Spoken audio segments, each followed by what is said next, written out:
What do you do when you're facing an impossible situation? When the odds are stacked against you, when everyone around you is paralyzed by fear, and when every logical voice is telling you to back down? The story of David and Goliath from 1 Samuel 17 isn't a children's tale about a lucky shot. It's a masterclass in strategic thinking, unshakable faith, and the courage to stand alone when it matters most. This is about a young man who looked at an insurmountable obstacle and saw an opportunity, who understood that the weapons everyone else relied on would actually guarantee his defeat, who knew that unconventional problems require unconventional solutions.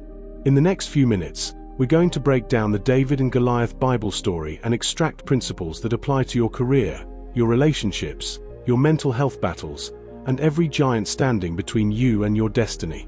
If you're ready to stop running from your giants and start defeating them, hit that like button and subscribe for more Bible teaching that speaks to real life.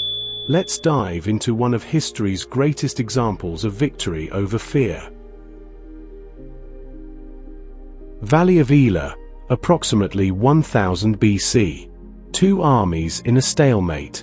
The Israelites on one side, the Philistines on the other. But this wasn't just a territorial dispute. This was psychological warfare at its finest. Enter Goliath of Gath. Over 9 feet tall, wearing 125 pounds of bronze armor, wielding a spear with a 15-pound iron point. For 40 days, morning and evening, he issued the same challenge.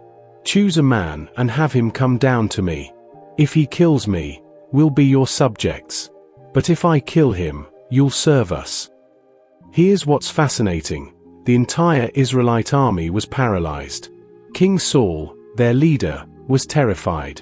Seasoned warriors who'd won previous battles couldn't move. Why? Because they were all calculating the same equation.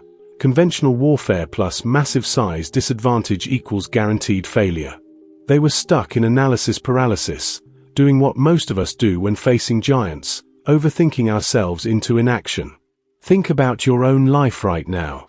What giant has been taunting you for 40 days, 40 weeks, 40 months?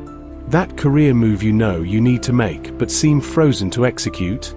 That toxic relationship you keep analyzing instead of ending? That business idea you've been preparing for instead of launching? That addiction you keep promising to deal with when the time is right? Comment below.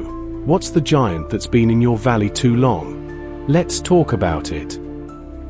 While this military crisis unfolds, David is 15 miles away, managing his father's sheep in Bethlehem. He's the youngest of 8 brothers, and his 3 oldest siblings are with Saul's army. But here's what makes David different. His background prepared him in ways the conventional soldiers couldn't understand. While watching sheep, a job most would consider insignificant, David had fought and killed lions and bears that threatened his flock. He'd spent countless hours mastering the sling, a weapon shepherds used but warriors overlooked. He'd developed an intimate relationship with God through worship and prayer in solitude. This is crucial for anyone feeling like their current position is beneath them or irrelevant to their dreams. David's insignificant job was actually his training ground. The skills everyone dismissed were exactly what he needed for his defining moment. Your current season isn't a detour, it's preparation. When David's father sends him to check on his brothers and bring them supplies, he walks into a corporate culture of fear. Everyone is going through the motions, hoping someone else will solve the problem, while the problem grows more intimidating daily. Sound familiar? How many organizations, churches, and families are stuck in this exact pattern right now? Quick reflection. Are you developing skills in your downtime that others might dismiss but could be your competitive advantage? Drop your thoughts below. David arrives at camp, hears Goliath's challenge, and watches trained soldiers run in fear. His response? He starts asking questions. Who is this uncircumcised Philistine that he should defy the armies of the living God? This is where everything changes. Notice what David sees that everyone else missed. The soldiers saw an unbeatable giant with superior weapons and experience. David saw an enemy of God who was fundamentally outmatched. Same giant, different framework. This is the Bible teaching that changes everything. Your perspective on the problem determines your approach to the solution. When you reframe challenges through the lens of God's power rather than your limitations, impossible becomes inevitable. In your career, everyone sees a saturated market. You see an underserved niche. In your finances, everyone sees insurmountable debt. You see a disciplined plan and God's provision. In your health, everyone sees a diagnosis. You see a journey toward wellness. In your calling, everyone sees obstacles. You see opportunities for deliverance. David's question wasn't, "Can I defeat him?" It was, "How has everyone tolerated this disrespect of God for 40 days?" Think about it. What problem in your life would look different if you viewed it through God's power instead of your limitations? Share in the comments. But here's where it gets real. David's own family pushes back. David's oldest brother Eliab hears him asking questions and erupts in anger. "Why did you come down here? Who's watching those few sheep? I know how conceited you are and how wicked your heart is." Let's be honest about what's happening here. Eliab is projecting his own insecurity and fear onto David. He's been in that camp for 40 days, too afraid to act, and now his younger brother shows up asking the questions that expose everyone's cowardice. This is what happens when you're ready to move and others aren't. They'll question your motives to justify their inaction. How many times have you experienced this? You're ready to start that business, and family members call you reckless. You're ready to leave that toxic job, and colleagues say you're ungrateful. You're ready to pursue your calling, and friends say you're being impractical. You're ready for deliverance from an addiction, and enablers say you're overreacting. Notice David doesn't defend himself or get derailed. He simply turns to someone else and continues his mission. He didn't need his brother's approval to do what God called him to do. Maturity means knowing which voices deserve your energy and which ones you need to tune out. Before we continue, if this is resonating with you, hit that like button and subscribe for more Bible teaching that cuts through the noise. Word reaches King Saul that someone is actually interested in fighting Goliath. David stands before the king and says, "Let no one lose heart on account of this Philistine. Your servant will go and fight him." Saul's response is predictable. "You can't fight him. You're not a warrior, and he's been fighting since his youth." Here's where David makes his case, and it's brilliant. "Your servant has been keeping his father's sheep. When a lion or a bear came and carried off a sheep, I went after it, struck it, and rescued the sheep from its mouth. When it turned on me, I seized it by its hair, struck it and killed it. I've killed both lion and bear. This uncircumcised Philistine will be like one of them." David doesn't apologize for his unconventional background. He leverages it. He's essentially saying, "You're evaluating me by traditional military experience. But I have a different kind of experience that's directly relevant to this specific challenge." This is critical for anyone changing careers, pivoting industries, or stepping into unfamiliar territory. Your unique background isn't a liability, it's your differentiator. Then David says something profound. "The Lord who rescued me from the paw of the lion and the paw of the bear will rescue me from the hand of this Philistine." Notice, he gives credit to God, not himself. This isn't arrogance, it's confidence rooted in proven faithfulness. Your past victories, even private ones, are evidence of God's faithfulness and preparation for future battles. What lions and bears have you already defeated that prove you're ready for your next giant? Let me know in the comments. Saul tries to dress David in his own armor, bronze helmet, coat of mail, sword. David tries it on and can barely move. His response: "I cannot go in these because I am not used to them." This moment is everything. David recognizes that adopting someone else's methods, even the king's, would guarantee his failure. You cannot defeat your giants by copying someone else's strategy. Saul's armor fit Saul. It worked for traditional warfare. But David was about to revolutionize combat, and revolution requires different tools. How often do we do this in life? Copy someone else's business model instead of innovating. Adopt parenting styles that don't fit our family dynamics. Try to recover from addiction using methods that worked for others but don't address our specific triggers. Pursue careers that look successful for others but drain us. David strips off the armor, picks up his staff, chooses 5 smooth stones from the stream, and grabs his sling. That's it. A shepherd's tools against a warrior's arsenal. Here's the Bible teaching. Sometimes victory over fear requires rejecting what's comfortable, proven, and expected in favor of what's authentic to you and effective for the specific challenge. God isn't looking for carbon copies. He's looking for authentic warriors who know their unique strengths. What armor do you need to take off to fight your giant effectively? Comment your thoughts. David walks into the valley.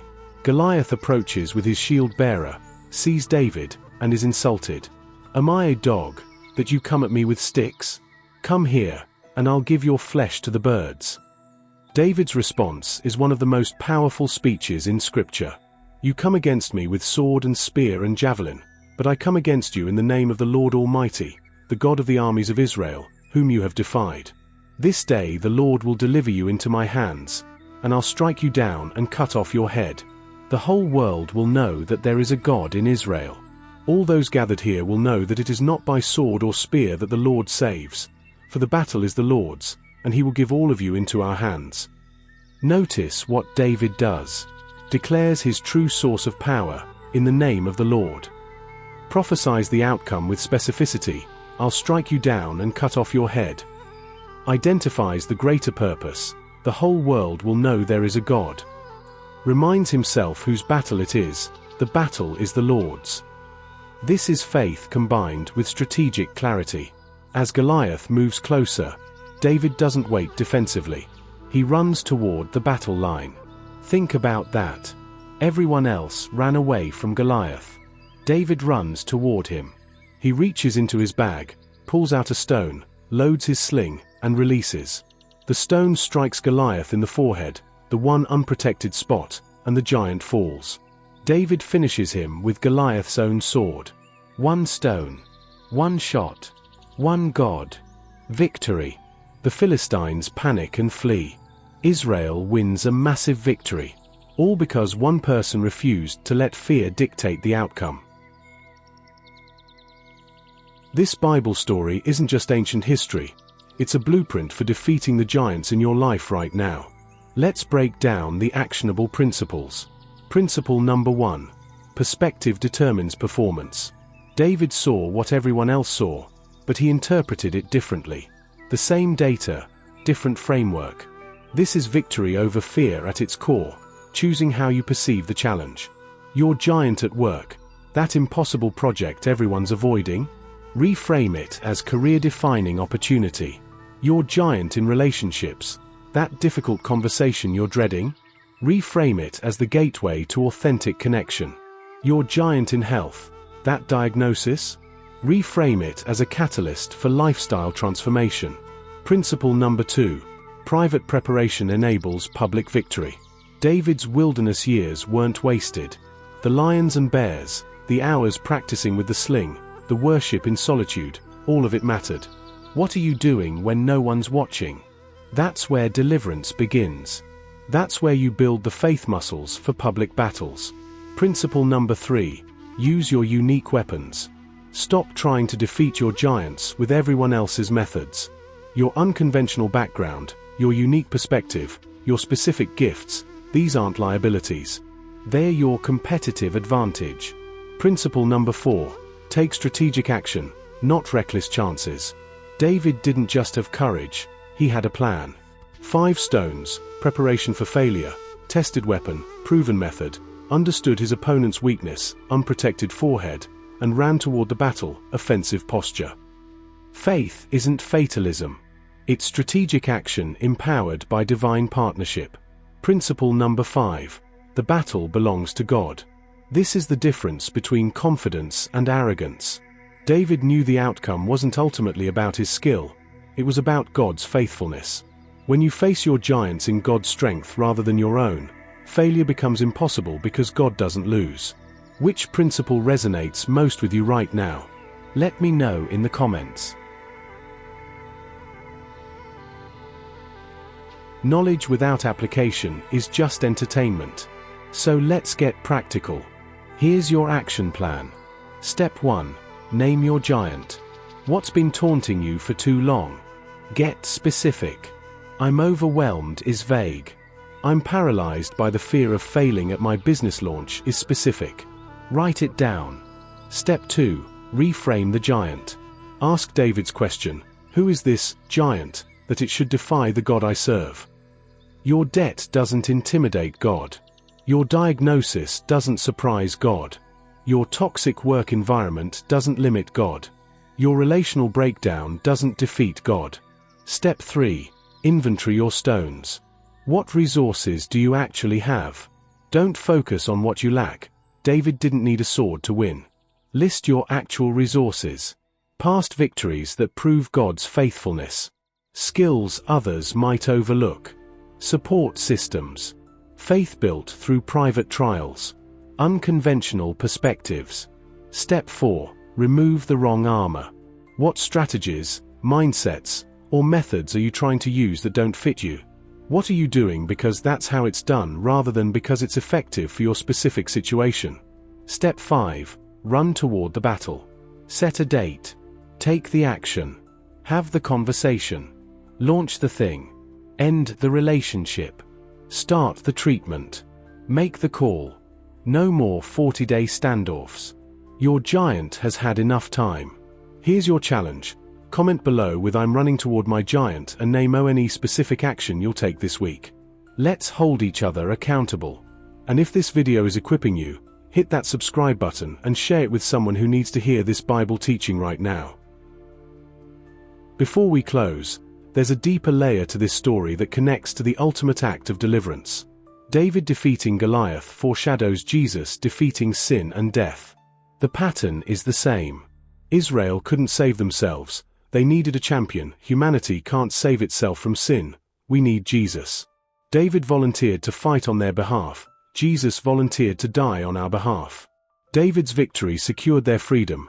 Jesus' resurrection secures our eternal freedom. David used an unconventional weapon. Jesus used the cross.